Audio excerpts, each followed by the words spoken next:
အားလုံးပဲမင်္ဂလာပါမိုးဆက်ဆဲပါဒီနေ့ဆက်ပြီးတော့ share လုပ်ပေးမှာလေးကတော့ N4 ရဲ့ grammar ဖြစ်တဲ့အခန်း33 grammar လေးရဲ့ဘုံပို့ cache key လေးတွေကိုဆက်ပြီးတော့ sharing လုပ်ပေးပါမယ်ဆက်စစ်နဲ့တူတူဆက်ပြီးတော့လေ့လာကြည့်အောင်နော် Okay အဲ့တော့အခန်း33မှာကကြတော့စစတို့က K နှစ်ခုတောင်သင်ရမယ်ပေါ့နော်အဲ့တော့ K ကဘာ K လေးလဲဆိုတော့သူကမေးလေး K ရဲ့နောက်တစ်ခုကခင်းရှိ K ရဲ့လို့ခေါ်လဲပေါ့နော်အဲ့ဒီ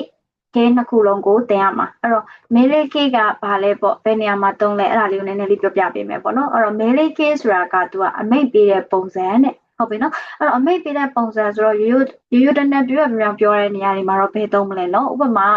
ဒါလို့ဟိုဟာလှုပ်ဆန်းအဲ့လိုမျိုးချိန်တွေဥမာ training တော့ဘာလို့ပေးတဲ့ချိန်တွေလေဘောလုံးသမားတွေကိုကဘောလုံးနှီးပြနေပြီပြည့်ရက်အဲ့ဒါကိုပေးအဲ့ဘောလုံးကိုကန်အဲ့လိုမျိုးပြောဆိုတဲ့အခြေအနေမျိုးတွေပေါ့နော်နောက်ပြီးတော့ဆရာတွေကတပည့်တွေကို training ပေးတဲ့အခြေအနေမျိုးတွေဒါမျိုးတွေမှာသုံးတယ်ပေါ့နော်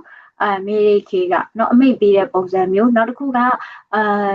ဟာလေ sign board တွေမှာလည်းသုံးတယ်လေသွားတို့ရက်တို့အဲ့လိုမျိုး sign board တွေပြောတဲ့အခါတွေမှာလည်းဒီခဲကိုသုံးလို့ရတယ်ပေါ့နော်နောက်တစ်ခုကခင်းရှိခဲကတော့တားမြစ်တာမလို့ရဆိုပြီးတော့တားမြစ်တာအဲ့တော့မလို့ပါနဲ့လို့စစတို့အရင်တော့ဆိုရင်သုံးခဲ့9 day ခုဒါဆိုင်နဲ့သုံးခဲ့တယ်လေအဲ့ဒါကကြာရိုးပြောတာပေါ့နော်အဲ့လိုမျိုးပဲနဲ့ sign board တွေနောက်တစ်ခုကပြက်တတာပြောဆိုခြင်းတဲ့ချိန်မှာမလို့ရအဲ့လိုပြောတဲ့အခါမျိုးတွေမှာကျတော့ခင်းရှိခဲကိုသုံးပြီးတော့ပြောလို့ရတယ်အဲ့တော့ခင်းရှိခဲနဲ့မဲရဲခဲရဲ့အသုံးလေးကဒီလိုရှိတယ်ပေါ့နော်အဲ့တော့မဲရဲခဲကိုဘယ်လိုပြောင်းလဲဆိုတော့အရင်ပြပြပေးမယ်နော်အဲ့တော့မဲရဲခဲက group 1ဆိုရင်စစတို့ဘယ် line ကဘယ် line ကိုတွားမလဲဆိုတော့သူက e line ကနေပြီးတော့ a line ကိုတွားပေးရမယ်နော်E line ကနေ A line ကိုသွားမယ်ဒါလေးပဲသူ့နောက်မှာဘာမှမပါတော့သူကပြတသားပြောဆိုတဲ့ပုံစံဖြစ်တဲ့ကြောင့် mask ကလုံးဝမပါဘူး mask ကိုဖြုတ်လိုက်ရမယ် E line ကနေ A line သွားဒီမှာရက်သွားတာဥမာ mask ပြောသည်ပြောစမ်းလို့ပြောချင် E ရဲ့ khaki mask ရေးသည်ရေးစမ်းလို့ပြောချင် khake oyogi mask ရေကူးတယ်ရေကူးစမ်းလို့ပြောချင် oyogi dashi mask ထုတ်သည်ထုတ်စမ်းဒါစေtachi mask မတရက်သည်ပေါ့နော်ဒီမှာတပြရမယ်နော် tachi mask မတရက်သည်မတရက်စမ်းဆိုတတ်တယ်ဒါမျိုးနော်အာဆိုဘီမဆိုအာဆိုဘေနော်မီမဆိုရင်နော်မဲစွာတယ်မဆိုရင်စွာတယ်ဒါမျိုး e line ကနေ a line ကိုပြောင်းလိုက်ရုံပဲနောက်မှာ mask လုံးဝမပါတော့ဘူးဒါကအမိတ်ပေးတဲ့ပုံစံမဲလိုက်ခဲ့ခင်းရှိခဲ့ရကြတော့တားမြစ်တာဘယ်လိုသွားလဲဆိုအရင်ဆုံး dictionary form ပြောင်းလိုက် dictionary form ရဲ့နောက်မှာနလေးထည့်လိုက်အဲ့ဒါဆိုတားမြစ်တာဖြစ်သွားတယ်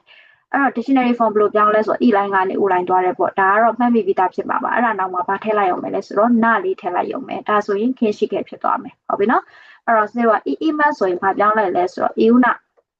မပြောရ kakimas ရေးသည်မရေးရဆိုရင် kakuna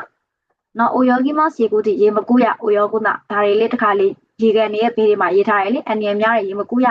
ဒါမျိုးပေါ့နော်နောက် dashimas ဆို dasuna tachimas ဆိုရင် tasuna ပေါ့နော်ဒီမှာမတွေဖြစ်နေပါတယ်ဒီမှာ tachimas တောင်းထားတာ tasuna ဖြစ်ရမှာနော်မနေရ tasuna asobimas ဆို asobuna nomimas ဆို nomuna suwadimas ဆို suwaduna ဆိုပြီးရေးတယ်ပေါ့နော်Okay အဲ့ဒါဆိုရင် group 2လေးကိုဆက်သွားမယ် group 2က American မှာကြာဘာပေါင်းလဲဆိုတော့ row ပေါင်းတယ်เนาะအဲ့တော့ရမယ်မဆိုရမယ်တော့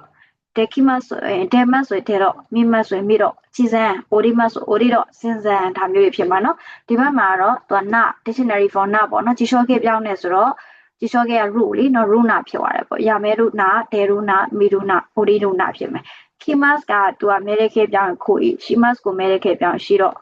အဲ့တော့ဒီဘက်မှာတလျှော့ခဲ့ရကြခုရုဆိုတော့ခုရုနာစုရုနာမလာရမလုံးရလို့အဓိပ္ပာယ်ဖြစ်ပါတယ်ပေါ့နော်အဲ့တော့မဲရိခဲအဓိပ္ပာယ်ကလှုပ်ဆန်း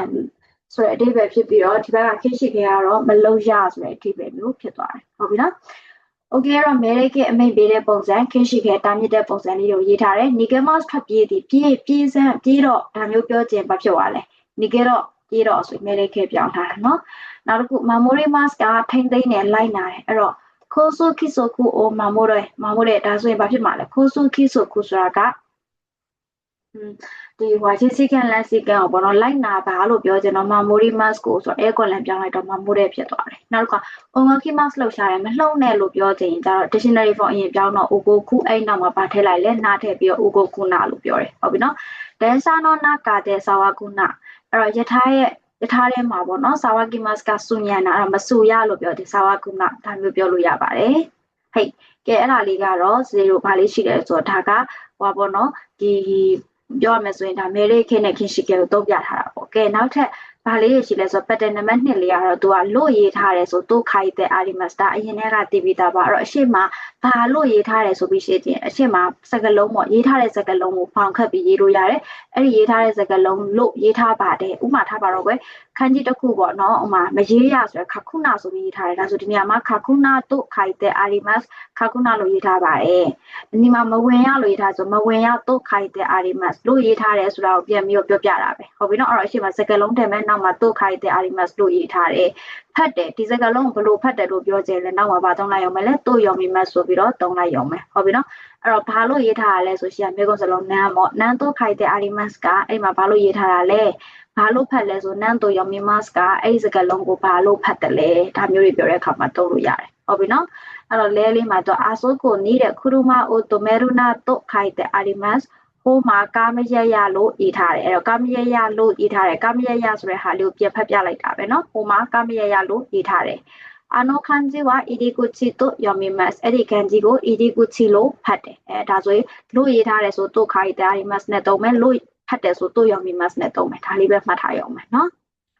နောက်တစ်ခုကကြတော့ဆိုအတိတ်ပဲတစ်ခုရှင်းပြတာပေါ့เนาะဒီစာလုံးဒါမှမဟုတ်ဒီအမှတ်သားရဲ့အတိတ်ပဲကဘာဖြစ်ပါတယ်လို့ရှင်းပြတဲ့အခါမှာကြတော့တို့ EU immediate လို့သုံးပါတယ်လို့အတိတ်ပဲရတယ်လို့အတိတ်ပဲဖြစ်တယ်ဆိုရင်ဘာနဲ့သုံးမလဲတို့ EU immediate နဲ့သုံးပါမယ်သူရဲ့ရှိကဘာ form လိုက်လဲဆိုတော့ fusuke play form လိုက်ပါတယ် play form လို့ရေးထားအတိတ်ပဲရပါတယ်ဆိုပြီးရှင်းပြတာပေါ့နော်ဥပမာစကားလုံးတစ်လုံးပဲဖြစ်ဖြစ်ဒါမှမဟုတ်ရင်စစရိုကအမှတ်အသားတစ်ခုခုပဲဖြစ်ဖြစ်အဲ့ဒါကိုဘာအတိတ်ပဲလဲနားမလည်တဲ့အခါမျိုးမှာရှင်းပြရင်သုံးတာပေါ့နော်အဲ့တော့ဘယ်လိုအတိတ်ပဲလဲဆိုမေးခွန်းမေးရင်တော့တို့ EU immediate ကနဲ့မေးပါတယ်ဟုတ်ပြီနော်ထားပါတော့ဒီမှာခုနမခုကတူမတဲ့တူ you immediate တဲ့အဲ့တော့ဒီအမှတ်အသားကတူမတဲ့ yes ဆိုတဲ့အဓိပ္ပာယ်ဖြစ်ပဲထားပါတော့အမှတ်အသားတစ်ခုနဲ့ဒီလိုမျိုးလုပ်ထားတယ်ဒါဆိုရင်ဒါ yes ဆိုတဲ့အဓိပ္ပာယ်လေးเนาะအဲ့တော့ဒီအဓိပ္ပာယ်ကဒီအမှတ်အသားကတော့တူမတယ်လို့အဓိပ္ပာယ်ဖြစ်ပါတယ်ဒါမျိုးပေါ့เนาะနောက်တစ်ခုကခုနမခုက mizu de alate wa ikenai to you immediate အဲ့တော့မျက်စိပစ္စည်းလေးမှာဆိုပါတယ်လေ